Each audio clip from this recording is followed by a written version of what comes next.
Olá, abençoados! Graça e paz, bem-vindos ao canal da Graça Pura. Me chamo André Pimentel. Como é que vocês têm passado reinando em vida? Tem que reinar em vida diante desse conhecimento que o Pai está nos dando. E hoje vamos ver mais uma mensagem em que nós vamos falar aí sobre o anticristo, né?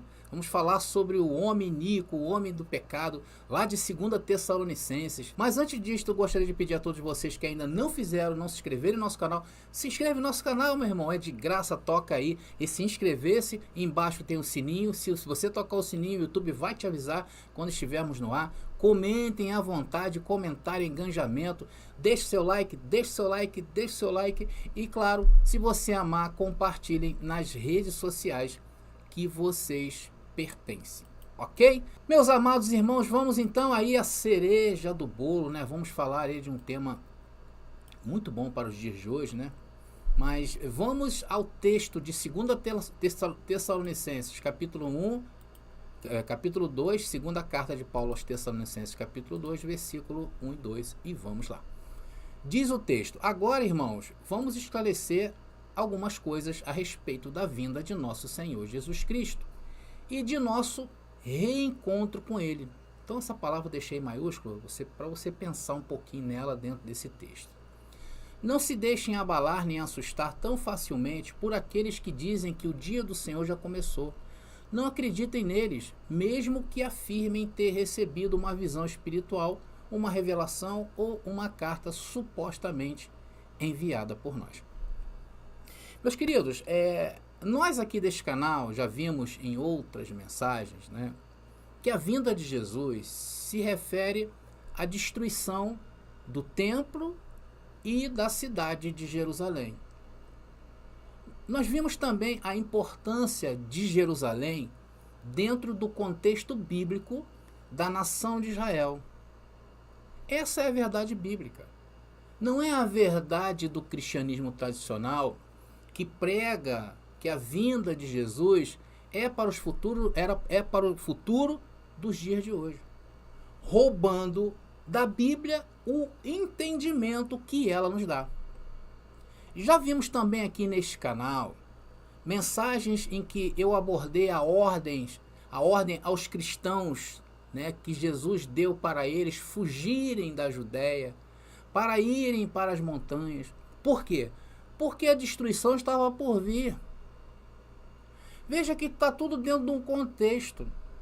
Não tem como você imaginar hoje aquele povo ouvindo Jesus falar se aquilo ali não era para eles. Vocês estão entendendo? E igualmente também, isto os salvaria, claro, da destruição iminente daquele mundo, do mundo judaico, do judaico bíblico, que se referia a Jerusalém. Aliás, Jerusalém, meus queridos, era o mundo para Deus. Vou repetir. Jerusalém a Jerusalém terrestre, era o mundo para Deus. E o que estava fora de Jerusalém não era contado. A palavra reencontro desse texto aí que lemos, ela é importantíssima, pois reforça a ideia daqueles que um dia estiveram com o Senhor. Por isso que Alcha disse que seria a geração dele que isso tudo iria acontecer. Por isso que ele fala, sugere uma reunião novamente com ele.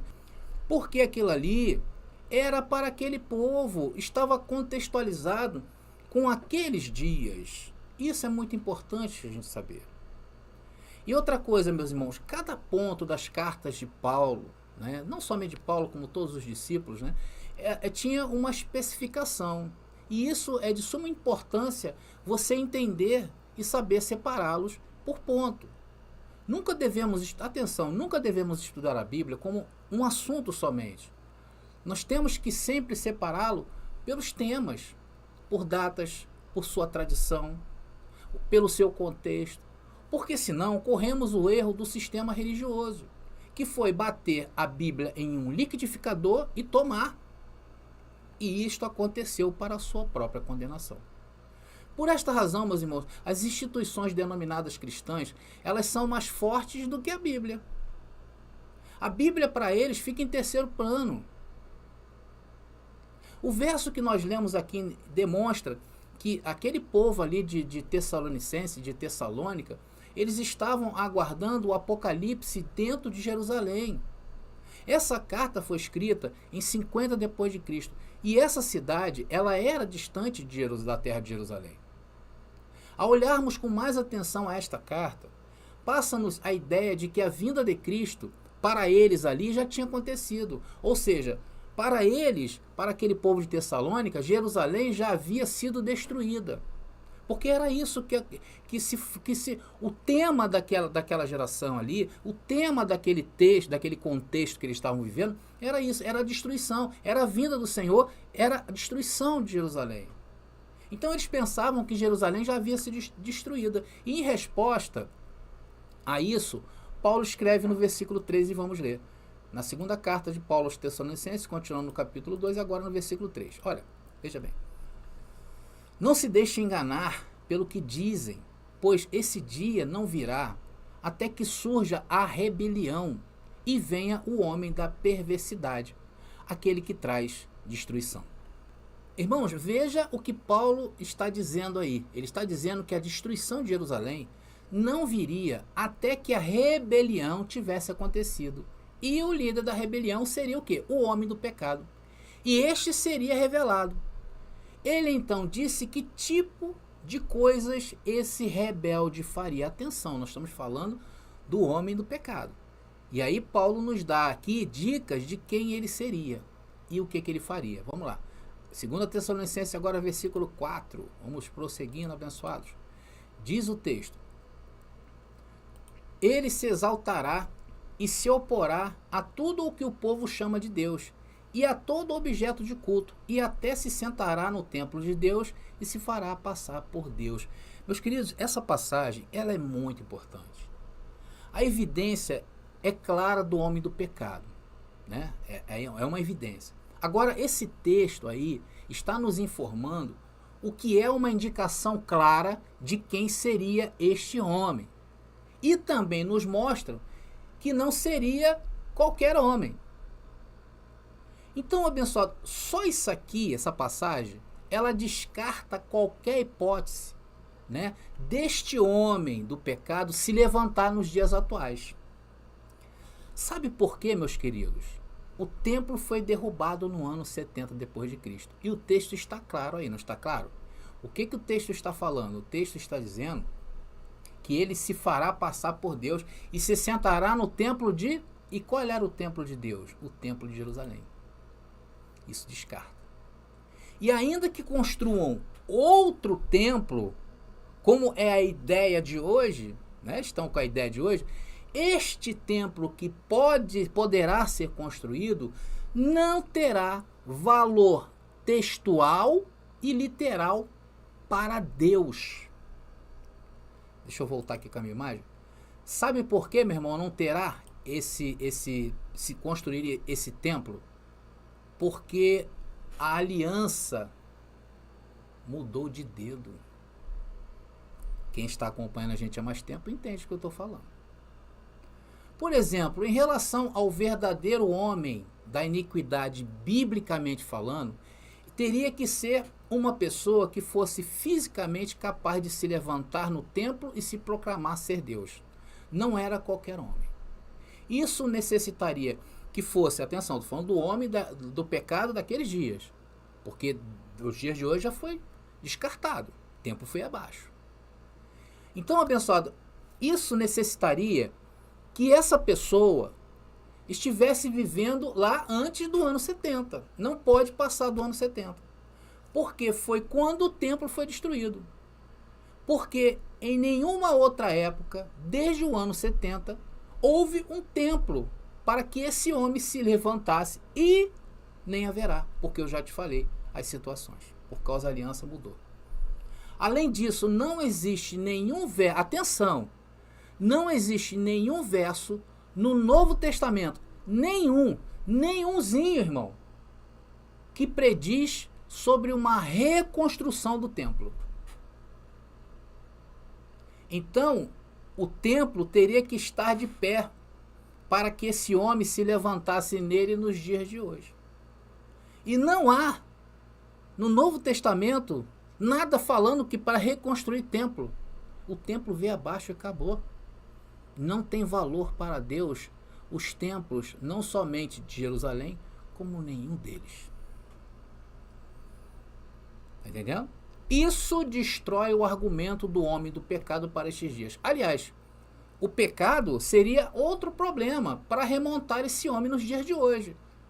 Com a queda da legislação judaica, a destruição da nação e o templo, o pecado foi para o ralo. É isso mesmo, irmão. E aí, irmão, entramos na parte da história, em que temos várias ideias sobre o homem da iniquidade daqueles dias, né? E nós precisamos nos aprofundar da história para poder apontar quem era esse homem iníquo daqueles dias. Então, houve uma história contada por Flávio Josefo. Vocês já ouviram falar, eu dizer aqui, citar Flávio Josefo várias vezes, né? Josefo foi um historiador judeu contemporâneo daquela história que estava acontecendo naqueles dias, tá? E inclusive, Flávio Josefo, ele é muito conceituado, ele é muito estudado pelo sistema religioso também. Inclusive, esse livro que eu vou citar aqui, A Guerra dos Judeus, dos Hebreus, aqui no Brasil, ele é distribuído pela gráfica oficial da Assembleia de Deus, que é a CPAD, Casa Publicadora das Assembleias de Deus, que tem aquelas as lições das escolas dominicais. Muita gente conhece e usa, né, essas lições deles lá. Então, esse livro, para vocês acharem que eu estou fora de um contexto, não, estou dentro de um contexto cristão atual, em que eles veneram em seus estudos teológicos Flávio Josefo. E nós aqui também não vamos deixar passar desapercebidos de tão grande riqueza que trazem esse complemento à história bíblica. Tá?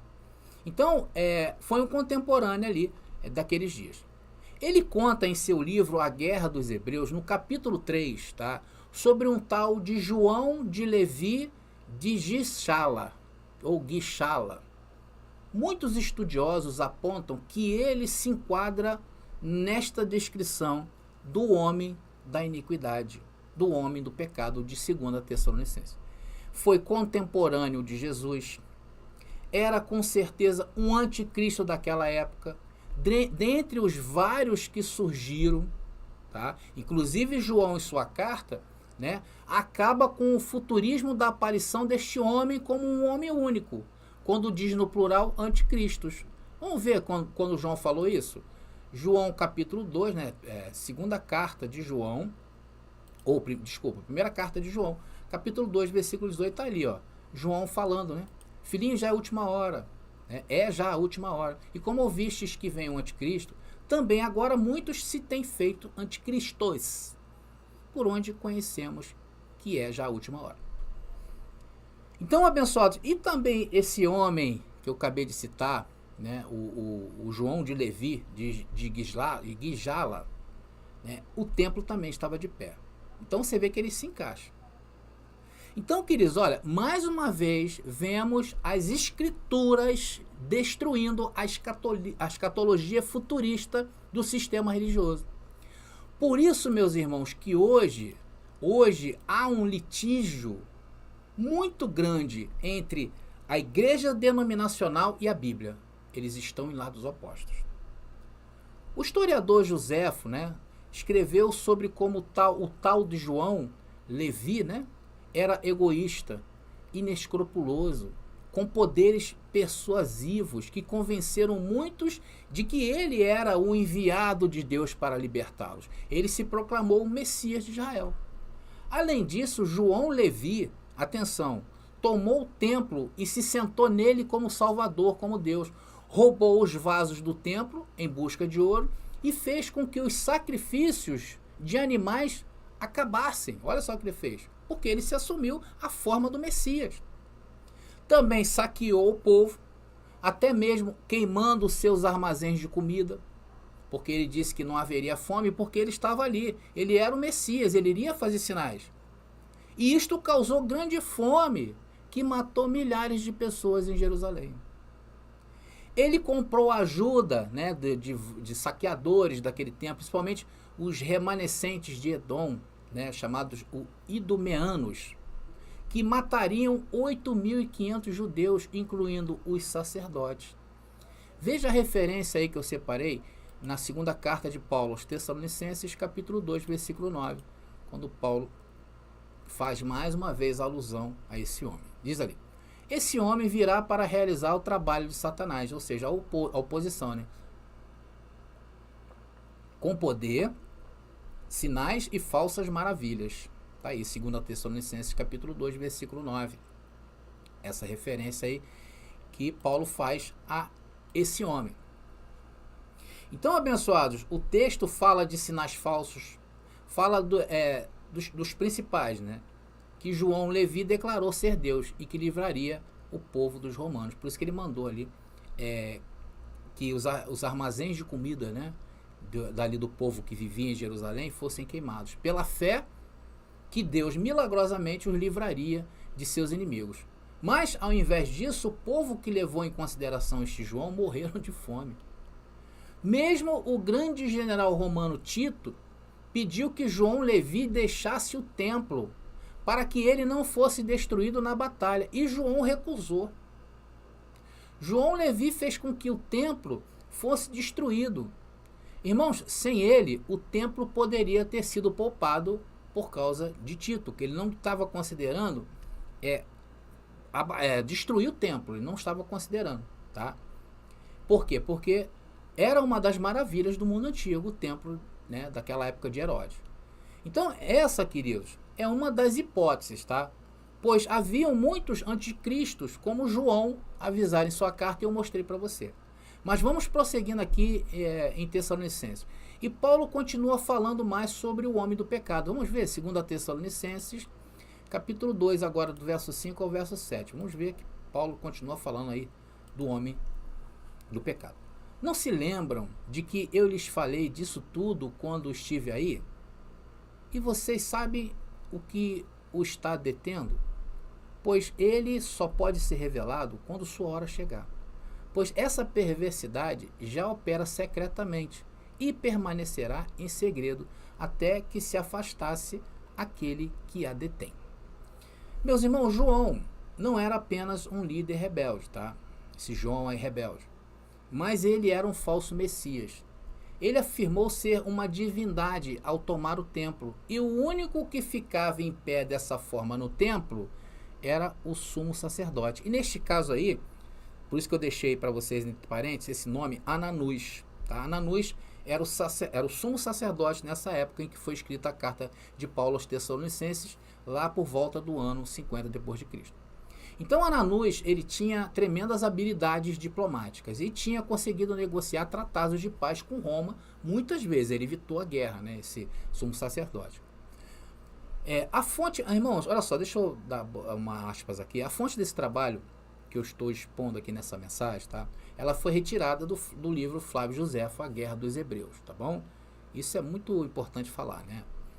Por quê? Porque muitos que não querem acreditar no contexto da Bíblia, quando afirmamos que este homem não pode ser para os dias de hoje, porque o templo de Jerusalém foi destruído e não há nada escrito no Novo Testamento que indique para fazer uma reconstrução de templo, tá?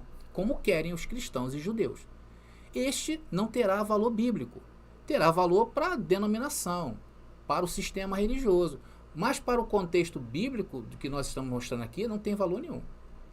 Então, para essas pessoas que mesmo assim não acreditam no que estou falando, porque as pessoas podem dizer assim, mas André, por que os apóstolos não eram claros em seus escritos? Né? Às vezes a pessoa pode falar, André, por que eles não fossem mais claros? É porque ficou uma incógnita aí. Né? Primeiro, por causa do pensamento errado que nós temos a respeito da própria Bíblia. Então, há uma confusão. Né? Quando você recebe essa palavra, ela vai contra a tradição daquilo que você recebe desde berço. Tá? E, por outro lado também, porque se eles fossem claros em seus escritos, eles trariam complicações para que essa própria palavra corresse o mundo daqueles dias. Porque havia uma guerra iminente no ar. Né? Você imagina aí se as pessoas hoje têm uma liberdade de escrita dentro da Ucrânia e dentro da Rússia. Claro que não se imaginam isso. Tudo lá deve estar sendo confiscado, porque pode ter algum segredo, alguma coisa, da mesma maneira naqueles dias lá. Tá? Então, se eles fossem claros em suas passagens, a palavra não ia correr. Tá? Por isso que muitos fatos narrados em suas cartas deixam muitas lacunas. Porém, as lacunas existem por quê? Porque nós estamos acostumados a ouvir esses livros de uma outra forma, de uma outra interpretação. Tá bom? Estão entendendo, abençoados? Porque muitas passagens nós temos que tentar buscar naqueles dias, e é isso que estamos fazendo, né? Nós estamos fazendo especulações naqueles dias, porque tudo isto seria para aqueles dias, conforme, né, conforme Jesus disse em Mateus, Mateus capítulo 24, versículo 34. Nós estamos obedecendo aqui o que Jesus falou, estamos em linha com o que Jesus falou. Olha aí, eu lhes digo a verdade, esta geração certamente não passará, até que todas essas coisas tenham acontecido. Todas essas coisas o quê? O homem da iniquidade, a besta, os anticristos, né? Tudo o que engloba a parousia na vinda de Jesus, que é a destruição de Jerusalém, do pacto, né? Da nação ali bíblica, judaica, e o surgimento de novos céus e nova terra. Lembrando, mais uma vez, que terra no contexto bíblico, desse contexto bíblico, é Jerusalém. Então, quando fala destruição da terra, destruição de Jerusalém, tá bom, meus amados? Então, a gente tem que sempre pensar Bíblia desta maneira, tá bom? Isso é saudável. Diferente do cristianismo tradicional, que matam vidas em suas previsões catastróficas sobre um apocalipse mundial para os dias atuais. Eu tenho conversado com alguns psicólogos que estão se chegando em graça. Olha só que coisa importante, né? Alguns psicólogos que estão chegando em graça, porque eles estão conseguindo enxergar, dentro disso que a gente está falando, uma libertação do povo. Porque eles sabem o que eles têm recebido em seus consultórios. Quando eu falo para vocês que o número de suicídio entre os cristãos só vem aumentando, número de divórcios, tudo isso, é por causa de todo esse contexto. Tá? Tá bom, meus queridos? Mas voltemos aqui ao texto, tá? Então, o sumo sacerdote Ananias, daquela época em que foi escrita essa carta de Tessalonicenses, era literalmente capaz de segurar a rebelião completa que João Levi estava querendo. Esse é o motivo de Paulo falar que aquele que segurava devia ser retirado do caminho, porque se não fosse retirado do caminho, talvez Jerusalém não fosse destruída e o templo não viesse abaixo. Mas tinha que vir. Até que Ananias, o sumo sacerdote, que segurava João e sua rebelião, foi morto. Aí começa o quê? A destruição da terra, ou seja, de Jerusalém, a cidade. Veja o relato do livro de José, que eu separei aqui para vocês. Tá? Ele cita uma dessas passagens. Diz aí o texto. Eu não devo estar errado ao afirmar que a morte de Ananias foi o começo da destruição da cidade, e que a partir desse dia deve ser datada a queda de seus muros e a ruína de seus negócios. Tá? E o relato de José, foi esse relato aí, ele bate certinho com o que escreveu Paulo lá em Tessalonicenses, né? Na segunda carta, no capítulo 2, no versículo 8, diz o texto: então o homem da perversidade será revelado, mas o Senhor Jesus o matará com o sopro de sua boca e o destruirá com o esplendor de sua vinda. Quando a vinda do Senhor ocorreu? Quando? Com a destruição de Jerusalém. E finalmente lidaram com João Levi. Meus irmãos, ele foi a causa da rebelião que levou, atenção, ao ataque dos romanos, que levou João a queimar todos os mantimentos e declarar que eles precisariam de comida, porque ele era Deus e proveria a comida para eles. Então João, ele se colocou ali naquele período, esse João de Levi, como o homem do pecado, porque ele se declarou Deus. E como o povo Jerusalém já estava cercada, né, naqueles dias, foi quando ele foi destruído.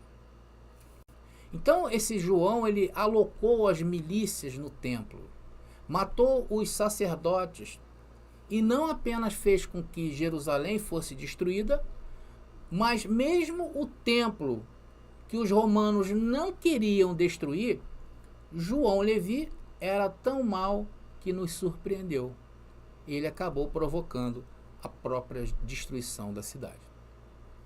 Meus amados irmãos, essa é a interpretação pura da palavra, sem entrar em litígio com ela, respeitando ela dentro do seu tempo. Irmãos, quando nós pensamos para quem Paulo escreveu esses textos de Tessalonicenses, não faz nenhum sentido para aqueles a quem foi endereçada essa carta. Eu falei isso um pouquinho no começo desse vídeo. Ela se tornaria sem sentido. Imagina as pessoas lendo isso ali, né? Se eles não tivessem passando por estas situações naqueles dias. Então não teria sentido nenhum Paulo escrever isto se eles não tivessem passando por isso. Se nada estivesse ocorrendo naqueles dias. Agora, se nada realmente não tivesse ocorrendo naqueles dias, essa carta seria um mistério tremendo. Né? Aquele povo ia ficar se perguntando assim, o que Paulo está querendo dizer com isso? Alguns diriam até que Paulo ficou louco. Nós estamos vivendo tempos de paz e Paulo escreve isso? E para nós também nos dias de hoje seria uma surpresa, né? Ou seja, ela não teria valor naqueles dias e até para nós nos dias de hoje. Por quê? Porque para acreditar nisto para os dias de hoje, teríamos que negar todo o Antigo Testamento, suas profecias, a Torá, toda a cultura judaica, a história judaica, o contexto judaico. Uma coisa louca. Mas é assim que o sistema religioso pensa a Bíblia. É assim que eles fazem. Eles colocaram na cabeça das pessoas que isso ainda está para acontecer. Aí, abençoados, eu me lembro que uma das armas da igreja, né, lá na Idade Média, né, no segundo, terceiro, quarto século ali, para convencer as pessoas que viviam sobre o Império Romano, que era um império que virou um império religioso, né? Roma virou um império religioso. Então as pessoas não queriam lutar pelo exército romano, por essa causa. Então, abençoado, eles inventaram nessa época um monte de doutrinas iguais a estas, como o diabo, como o inferno. Inclusive eu falo isso no livro, A Doutrina do Inferno. Eles inventaram isso, dizendo que quem não se alistasse em seus exércitos lá, não era de Deus, consequentemente era do diabo, e que iriam queimar no inferno.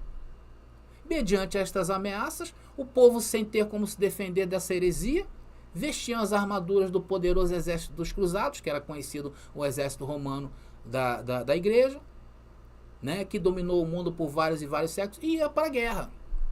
E eles venciam as batalhas. E hoje, meus amados, na verdade, continuam dominando. Hello?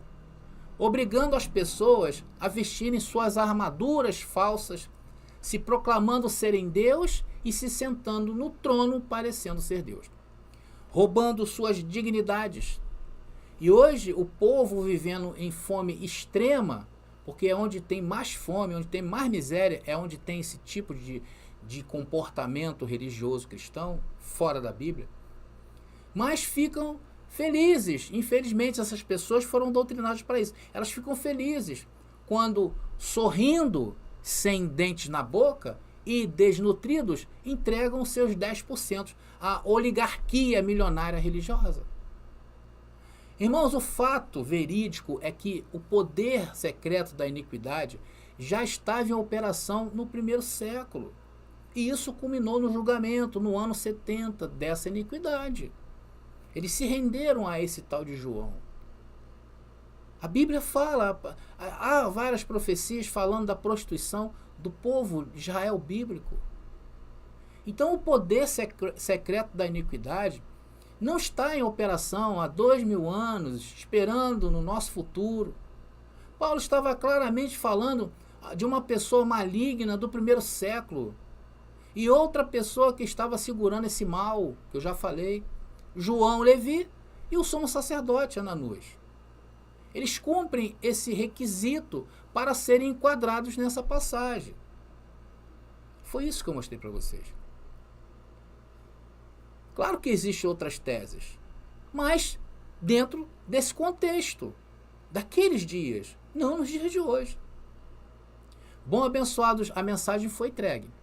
estou com a consciência tranquila, como alguém que lhes entrega uma verdade e um tesouro.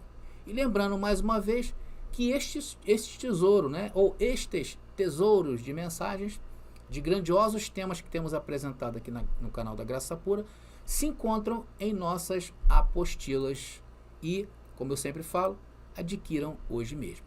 Tá bom, meus irmãos? Bom, então eu vou ficando por aqui. Graça e paz. E até a próxima mensagem.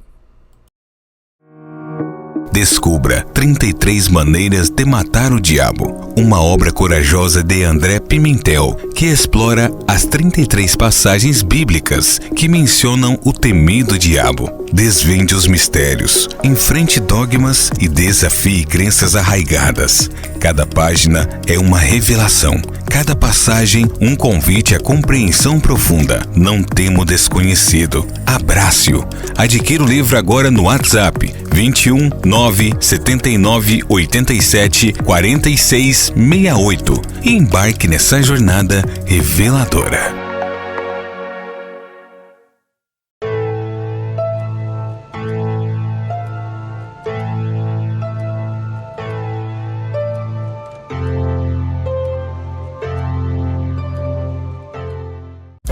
Por que eu devo conhecer a escatologia consumada? Primeiro, porque a escatologia consumada é uma das principais visões interpretativas do Apocalipse, e estudar essa abordagem pode ajudar a ter uma compreensão mais abrangente e aprofundada do livro. Segundo, muitos materiais sobre o Apocalipse se concentram em visões mais populares, como o futurismo, tornando mais difícil encontrar informações sobre a escatologia verdadeira. Ter uma apostila específica sobre esse tema preenche essa lacuna. Terceiro, estudar a escatologia consumada ajuda a entender melhor como as profecias do Antigo Testamento se cumpriram em Jesus Cristo e na história da Igreja primitiva. Quarto, a escatologia consumada enfatiza a soberania e o senhorio de Cristo, o que pode ajudar a fortalecer a fé e a confiança em Deus diante das incertezas e dificuldades do mundo atual. Se você é um estudioso da Bíblia ou simplesmente tem interesse no Apocalipse, a aquisição de uma apostila sobre a escatologia consumada oferece uma nova perspectiva sobre um livro que é frequentemente mal interpretado ou mal compreendido. Além disso, ajuda a enriquecer sua compreensão teológica e bíblica em geral. Você acabou de ouvir sobre 5 motivos para estudar a escatologia consumada. Se você deseja se aprimorar em diversos temas, temos várias apostilas disponíveis. Consulte hoje mesmo e adquira já a sua.